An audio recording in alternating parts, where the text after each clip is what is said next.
오늘 말씀에 보면은 외모로 취하지 말라 그런 말씀이 있습니다. 이 말씀을 보게 되면 우리가 생각나는 말씀 있죠. 구약 성경에 보면 사무엘상 16장 말씀, 나 여호와는 중심을 보느니라. 나 여호와는 외모를 보지 않는다. 옛날에 요즘도 뭐 그런 유행이 있습니다만 옛날에 그 배꼽 티가 유행한 적이 있었어요. 젊은 특히 여성들이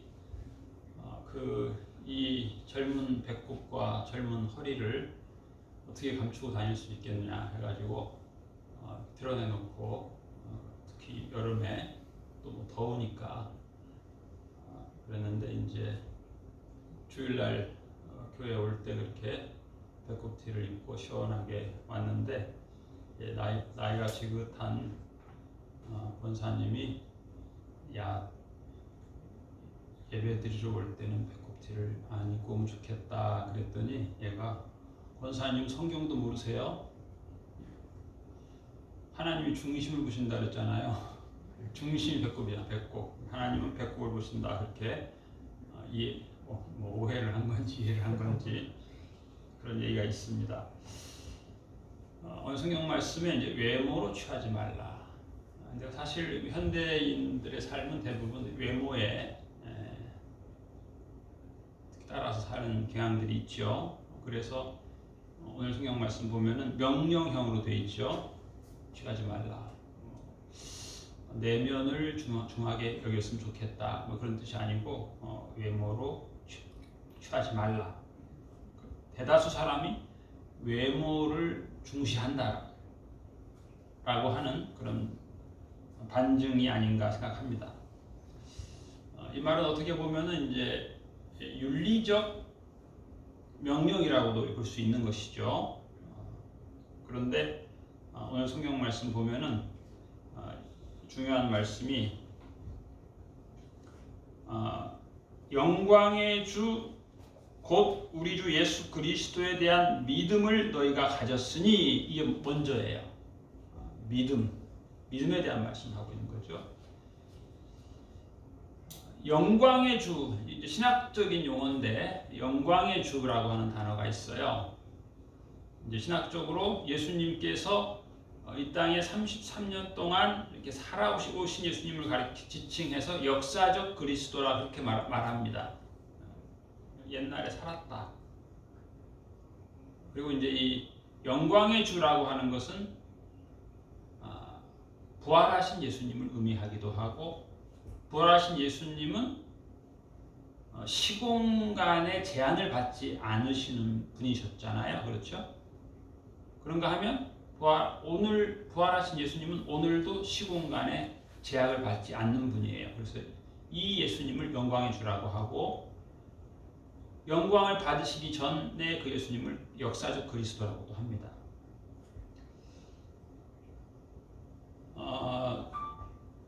우리가 오늘 그 교동문을 그 청년주일 교동문을 읽었어요. 거기에 보면 교동문 내용 중에 보면 즐겁게 살아라. 청년들한테 하는 말이 즐겁게 살아라. 그리고 내 눈에 보이는 것대로 어떻게 보면 안목의 정욕을 따라 살아라. 그 말도 있어요. 안목의 정욕을 따라 살아라.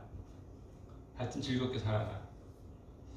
그런가 하면 마지막에 또 하나님의 심판이 있다. 그런 말씀이 있어요. 제가 뭐 거창하게 말하면 버킷 리스트를 이렇게 가지고 있어요. 그 중에 하나가 뭐냐면 제가 대학교 1학년 때 선배가 어디를 좋아했냐면 새롭게 그 오픈을 했다고 서울 광화문에 있는 교보문고를 저를 데리고 가는 걸 좋아했어요. 따라서 저도 즐겼는데 오래됐죠.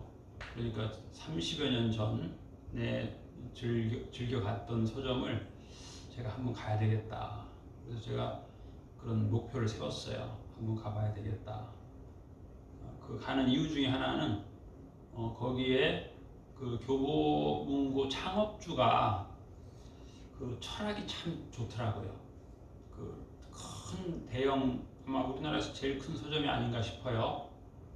그 큰 빌딩 전체 층이 서점인데 그분이 이제 그런 원칙을 세웠다 그래요.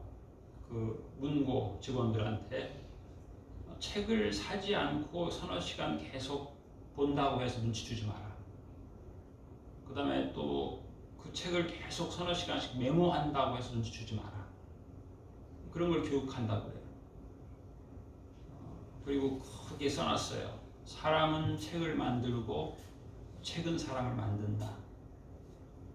그래서 제가 자세히 연구는 안 했지만 그렇게 돈을 많이 벌 것 같지는 않은데 우리나라에서 그 직원 복지가 가장 좋은 회사 중에 한 곳이라고 해요.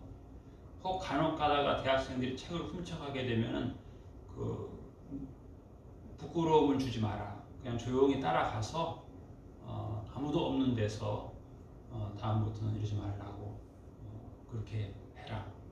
이런 것들이 상당히 그 철학이 그 경영자, 창업주의 철학이 참 좋다. 그런 느낌을 받았어요. 그런 거 하면은 뭐 제가 그런 얘기 들었어요. 뭐 적자 운영을 한다 그런 얘기 들었거든요. 그랬는데에도 불구하고 이분이 거기에 그 큰 테이블, 이렇게 좋은 테이블을 설치를 해놨는데 그 테이블 한 개 가격이 5억 원이래요. 5억 원. 무슨 테이블이 5억 원이냐 말도 안 된다 하는데 그 인터넷에 제가 검색을 해보니까 책을 보러 가서 어떤 사람이 써놨어요. 이 탁자가 너무 좋아서 책을 보러 가서 하루 종일 테이블만 만지다가 감탄하다가 집에 왔다고. 그래서 나도 한번 그래봐야 되겠다. 그런 목표를 제가 세웠는데 이제 그 5년 전에 그걸 설치했거든요. 제가 감탄을 해가지고 뭐 그 설치하는 그 장면을 동영상을 이 사람 저 사람한테 보내기도 하고 그랬는데 사람들이 그걸 보더니 자기도 가야 되겠다고. 심지어 자기 유치원 아이가 그걸 보더니 가서 책상 만져보고 싶다고. 그래서 제가 그 5년 전에 그 꿈을 그저께 금요일 날 점심 먹고 가서 만져보고 왔어요. 책상을 만져보고 사진도 찍어오고 책을 몇 권 사왔는데 세 권을 제가 소개합니다. 유명하죠. 아브라함 메슬로라고 하는 사람이 쓴 책인데 제목은 존재의 심리학. 아주 유명한 분이에요. 이분이 이제 전 세계적으로 초청받은 교수님인데 이 사람이 이제 욕구의 5단계라고 유명해요. 생존 욕구, 뭐 애정 욕구, 소속 욕구, 자아 실현 욕구 이런 욕구가 있는데 이게 단계적이라는 거죠. 먼저는 사람이 먹고 살아야 그 다음 애정, 소속감 이런 욕구가 생기고 또 이게 생기면 그다음에 자아 실현의 욕구가 생기고 그런 단계가 있다는데 그게 아주 전 세계적으로 참 중요한 단계이고 또 염두에 둬야 될 단계이고 또 이것을 우리가 요즘 같은 경우는 뭐 아동 학대라든가 뭐 노인 학대라든가 다양한 것들이 있는데 거기에 이제 적용을 해서 어린이들을 배려하고 또 혹은 어려운 나라의 사람들의 생존을 위해서도 우리가 또 나름 책임감을 느끼기도 하고 중요한 것들이죠. 중요한 건 뭐냐면 존재가 중요하다는 존재. 그런데 사실 우리가 요즘엔 뭐예요? 물질, 여기서도 말하죠. 부자와 가난한 사람. 여기에 우리가 상당히 동화되어 있다. 이 문제가 있다는 것이죠. 그런데 오늘 성경 마지막 부분에 보면 뭐라고 되어 있냐면 이건 악한 생각이다. 이렇게 되어 있어요. 악한 생각. 악한 생각으로 사람을 볼 때 그 존재의 고귀성을 보는 것이 아니고 저 사람이 얼마나 뭐 경제적 능력이 있느냐 없느냐에 따라서 차별을 한다는데 이건 굉장히 악한 것이다. 이렇게 말씀하고 있습니다. 제가 이 책을 사러 간 건 아니고 제가 왜 갔냐면 이 책을 사러 갔어요. 제목은 빅터 프랭클의 영혼을 치유하는 의사. 빅터 프랭클이라고 하는 분은 원래 이제 정신과 의사인데 그 이제 세계대전 1차 세계대전 이후에 히틀러가 이제 독일 사람들을 미혹해가지고 대다수 독일 사람들이 히틀러를 동조하죠. 그래서 독일인의 아리안 민족의 우수성을 회복해야 된다. 그리고 유대인들이 저렇게 부를 축적하고 계속해서 부자가 되는데 저 사람들을 다 없애버려야 된다. 그래야 우리 민족이 정기를 세울 수 있다. 이렇게 해서 이 300만 명을 그 강제 수용소에서 죽이게 되는데 이분도 마찬가지 케이스예요. 끌려가가지고 사는데 그야말로 문자 그대로 죽음의 수용소입니다. 죽을 날을 기다리는 거예요. 많이 죽이니까. 어느 정도로 히틀러가 악했냐면은 사람들을 죽이고 그 사람에게서 그 사람은 가치가 정해 있어요. 한 사람을 죽이고 그 사람에게서 기름을 뽑아서 비누를 만들고 그 사람에게서 뼈에서 빼낸 철분을 모으면 한 사람에게서 못이 5개가 나오고 비누가 몇 장이 나오고 이 정도니까 이 사람이 얼마나 존엄성이 없어요. 그런데 죽는 것을 이 사람이 관찰한 거예요. 왜 어떤 사람은 빨리 죽고 병들고 병약하면 빨리 죽는 거예요. 근데 이 사람은 끝까지 안 죽었어요. 그리고 그렇게 하는 거예요. 자포자기 하니까 사람들이 더럽게 사는 거예요. 더럽게 살면 병들고 병약해지니까 그 사람 먼저 죽이는 거예요. 이 사람은 안 죽고 살아났어요. 살아나가지고 거기에서 그 모진 삶을 보고 난 것을 이분이 간증을 하고 연구를 하고 해서 아주 유명한 세계적인 정신의학 의사이고 박사이고 교수인데 그것은 참 그야말로 절망의 시간이에요. 절망의 시간. 희망은 아무것도 없는 거예요. 날마다 날마다 가스시에서 병약하고 더러운 사람 먼저 죽으니까 그곳에서 깨끗하게 살긴 어려운 건데 이 사람은 깨진 병 조각을 가지고 면도를 하면서 살아남은 거예요. 이제 이분은 그거죠. 왜 죽느냐? 절망해서 절망해서. 절망하니까 자포자기하게 되고 많이 자살했어요. 거기에서 그 죽음의 수용소에서 많이 자살했어요. 어차피 죽을 거 너무 힘드니까 자살해서 많이 죽었어요. 근데 이분은 그거예요. 의미를 발견하는 사람은 자포자기하지 않고 절망하지 않고 소망을 갖고 삶의 의지를 불태워서 다 살아남더라는 거예요. 그런데 절망하면 죽더라는 거예요. 그래서 이분이 삶의 의미를 찾아야 된다. 아무리 절망적인 곳에서 살더라도 의미를 발견하면 우리 성경적인 용어로 표현하면 사명을 발견하면 결코 절망하지도 않고 죽지도 않고 소망 가운데 끝까지 살아난다. 이런 얘기죠. 그런데 오늘날 지금 현재 대한민국 같은 경우는 자살률이 세계 1위입니다. 그것도 병약해서 절망해서 노쇠해서 늙어서 그런 게 아니고 젊은 사람. 노인들이 보기에는 참 부러운 젊음을 가지고 있는 그 사람이 절망해서 자살하는 거예요. 물론 오늘 말씀은 1차적으로 우리가 예수님을 믿는 사람이 사람을 외모로 물질의 기준으로 해서 차별하면 안 된다는 말씀이지만 이걸 저는 이제 내면적으로 보고 싶은 거예요. 요즘 우리나라의 젊은 사람들이 많이 자살하는데 그 이유가 뭐예요? 그것도 마찬가지예요. 자기를 보는 기준이 그거예요. 영혼을 보지 못하는 거죠. 존재가 중요하고 영혼이 중요한데 물질이 중요하다고 보는 거예요. 그러니까 나 같은 사람은 능력이 없는 사람이다. 이렇게 절망하고 좌절하는 경우가 참 많아요. 한 권 더 책이 있는데 제목이 마음 면역력이에요. 면역. 요즘 면역이 중요하잖아요. 면역. 코로나 시대에 면역이 중요한데 면역이라고 하는 말은 그 역병을 면한다 그런 뜻이에요. 아무리 역병이 있어도 이 사람이 물론 이제 면역력이라고 하는데 면역력이 좋아지는 생활 습관을 가진 사람이 있다는 거예요.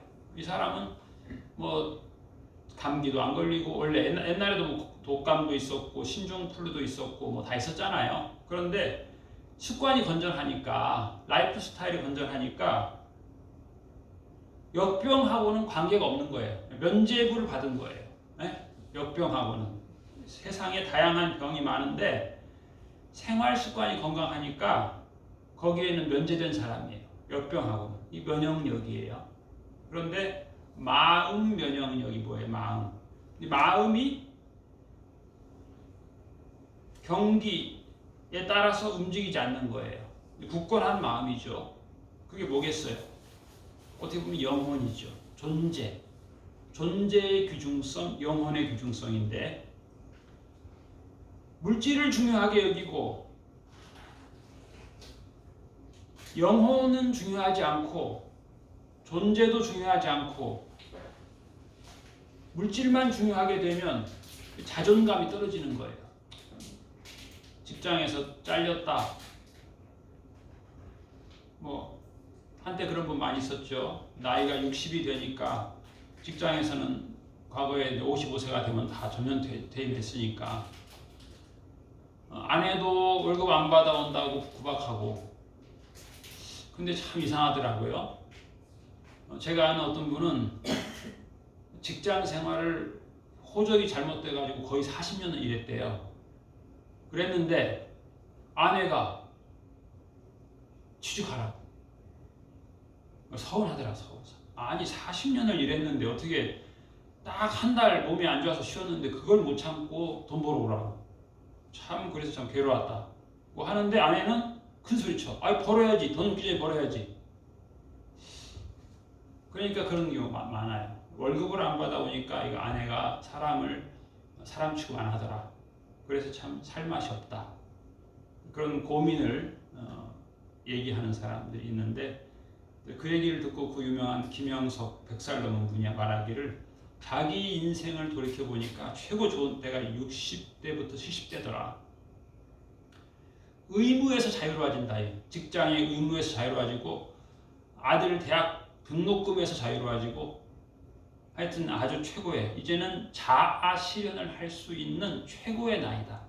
자아 실현할 수 있는 존재 자체를 즐길 수 있는 최고의 나이다.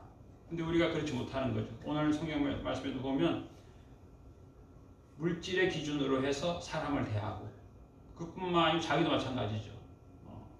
자기가 월급 많이 받는 회사 다니니까 거기다 힘주고 또 그렇지 못한 사람한테는 나보다 못하다 생각하고 이런 것들이 악하다 이렇게 말씀하고 있습니다. 악하다.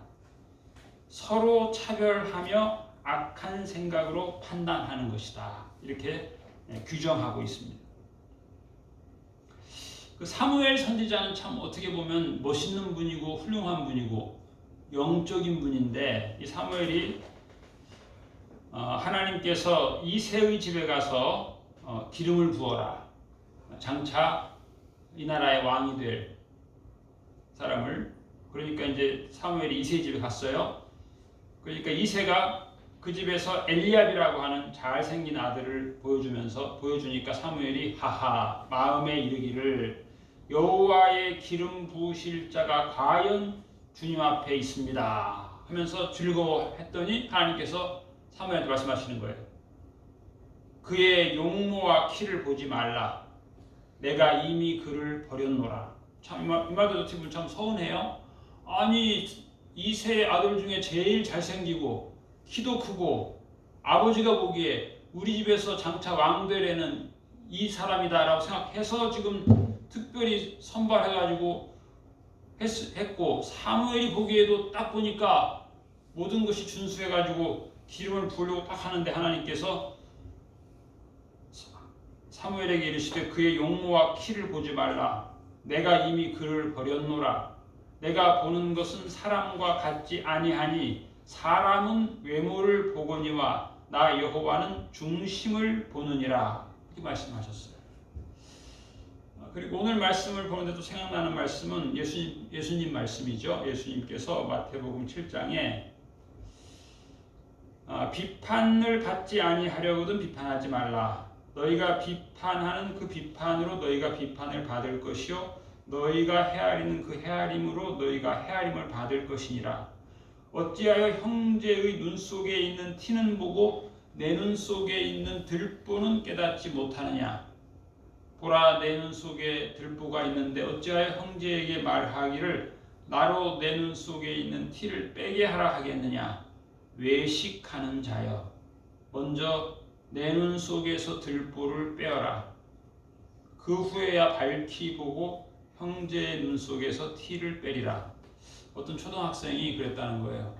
엄마, 나는 외식을 좋아하는데 왜 성경은 외식하지 말라고 그래?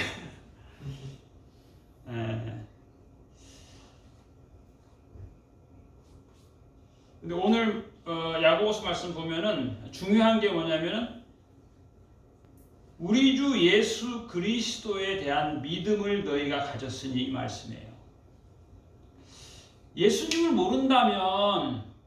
전혀 모른다면 그럴 수 있다. 그러니까 예수님을 아는 사람이 어찌 예수님을 모르는 사람과 똑같은 기준으로 외모만 보면서 차별하고 판단하고 그러면 안 된다. 그런 말씀이죠.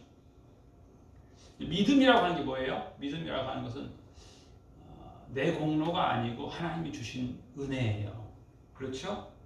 믿음은 은사다 그랬어요. 믿음은 은사다. 하나님께서 우리가 하나님을 믿는 것 같지만 하나님께서 우리에게 주시는 은혜예요. 그 은혜로 말미암아 우리가 예수님을 믿는 거죠. 가롯 유다는 예수님을 은전 30개 받고 팔았어요. 그 당시에 가롯 유다가 원래 그런 사람은 아니지만 그 당시에 가롯 유다에게는 물질이 중요한 거였죠. 사실 물질이 중요하지 않은 건 아니에요. 물질 중요해요. 그런데 그 이상의 가치가 예수님에게 있고 그 이상의 사랑을 예수님은 가롯 유다에게 부어주셨는데 그걸 잃어버린 거죠. 그 과거. 이 과거라고 하는 게 참 중요한 건데요. 사람이 절망에 빠지게 되면 과거를 망각하게 된다 그래요. 과거에 하나님께서 주신 은혜가 있고 응답이 있는데 지금 응답 안 하시니까 하나님 날 사랑하지 않는다라고 생각한다는 거죠. 근데 가룟 유다는 어쨌든 간에 지금 그 순간에는 은전 30개가 중요하게 여겨졌던 것이죠. 그러니까 예수님의 힘을 보지 못하고 은전 30개가 아주 커 보인 거죠. 어떻게 보면. 물론 거기에는 가룟 유다의 강한 자아가 있었는데 가룟 유다의 강한 자아와 계획이 있었는데 이것과 반대되는 가르침을 예수님이 주시니까 거기에 대해서 가룟 유다가 상처받은 거죠. 분노한 거죠. 로마서 14장 15절에 보면 그리스도께서 대신하여 죽으신 형제를 너의 식물로 망케하지 말라. 그렇죠? 그런 말씀이 있어요.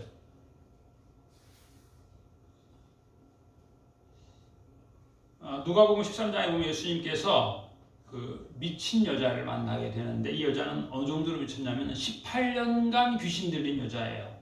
굉장히 그러니까 어떻게 보면 몰골이 말이 아니죠. 그런데 예수님이 뭐라고 말씀하셨냐면 이도 아브라함의 딸이다 이렇게 말씀하셨어요. 우리의 그 판단 기준, 구별의 기준이 매우 타락해 있는 거예요. 타락해 있어요.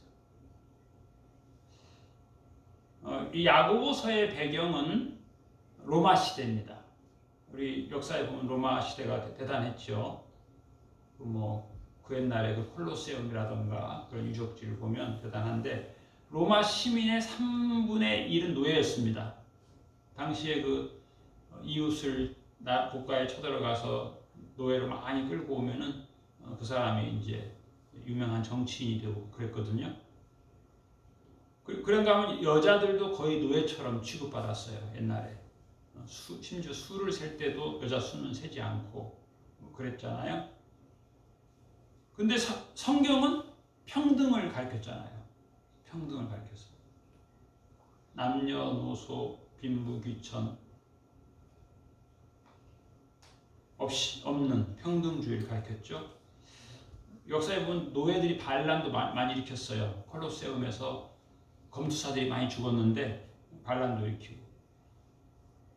그런데 예수 믿는 노예들이 주인을 감화시켰어요. 그러고 하면 예수 믿는 여성들이 또 남자들을 감화시켰고 결국 기독교가 로마에서 공인을 받죠.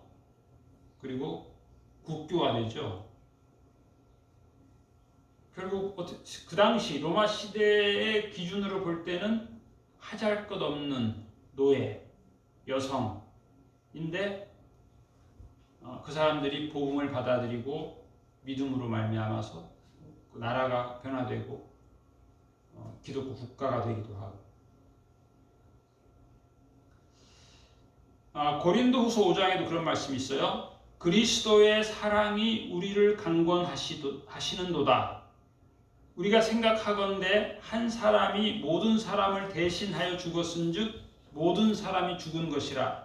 그가 모든 사람을 대신하여 죽으심은 살아있는 자들로 하여금 다시는 그들 자신을 위하여 살지 않고 오직 그들을 대신하여 죽었다가 다시 살아나신 이를 위하여 살게 하여 함이라. 그러므로 우리가 이제부터는 어떤 사람도 육신을 따라 알지 아니하노라. 비록 우리가 그리스도도 육신을 따라 알았으나 이제부터는 그같이 알지 아니하노라. 누구든지 그리스도 예수 안에 있으면 새로운 피조물이라. 이전 것은 지나갔으니 보라 새 것이 되었도다. 이게 좀 다 연관돼 있어요. 예수님을 믿는 사람은 세속주의, 물질주의 기준으로 외모 기준으로 사는 삶과는 거리가 있는 삶이라는 것이죠. 그러므로 우리가 이제부터는 어떤 사람도 육신을 따라 알지 아니하노라. 비록 우리가 그리스도도 육신을 따라 알았으나 예수님은 내 형이지 뭐 예수님이 하나님 아들이야. 그렇게 오래 살았죠. 육신을 따라서. 이제부터는 그같이 알지 아니하노라. 사도 바울도 마찬가지. 나도 예수님을 육신으로 판단하고 정죄하고 예수를 따르는 사람을 반드시 죽여야 된다고 하던 사람이었는데 이제는 육신을 따라 알지 않는다.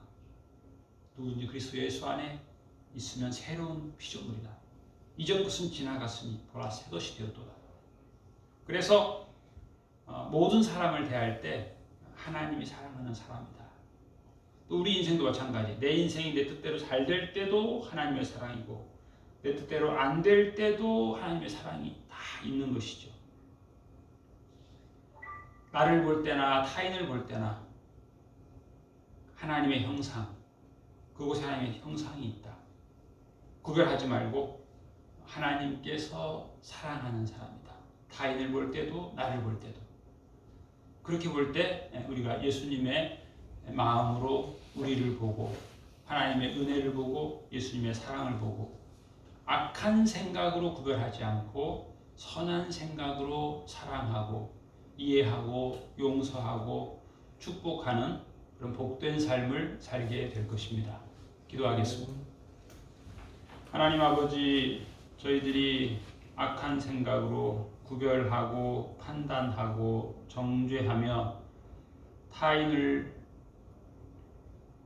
볼 때도 있었고 또 믿음 없는 생각으로 나를 보고 절망하기도 하고 교만하기도 했던 그러한 죄악 가운데 살아왔던 시간들이 많이 있었습니다. 이제는 우리들이 예수님을 우리의 주로 믿는 믿음을 받았으므로 악한 생각에서 벗어나게 하여 주시옵시고 영혼을 보게 하여 주옵시고 하나님께서 세상을 이처럼 사랑하사 독생자를 주셨으니 저를 믿는 자마다 멸망치 않고 영생을 얻게 하려 하심이라 하였사오니 그 귀한 존재가 나이고 그 귀한 존재가 우리 주변의 사람임을 알게 하여 주옵시고 예수님의 사랑으로 사랑할 수 있도록 주님 은총을 부어 주옵소서. 이렇게 우리의 인생을 복되게 인도하시는 주님을 찬양하오며 감사드리며 예수님 이름으로 기도하옵나이다. 아멘.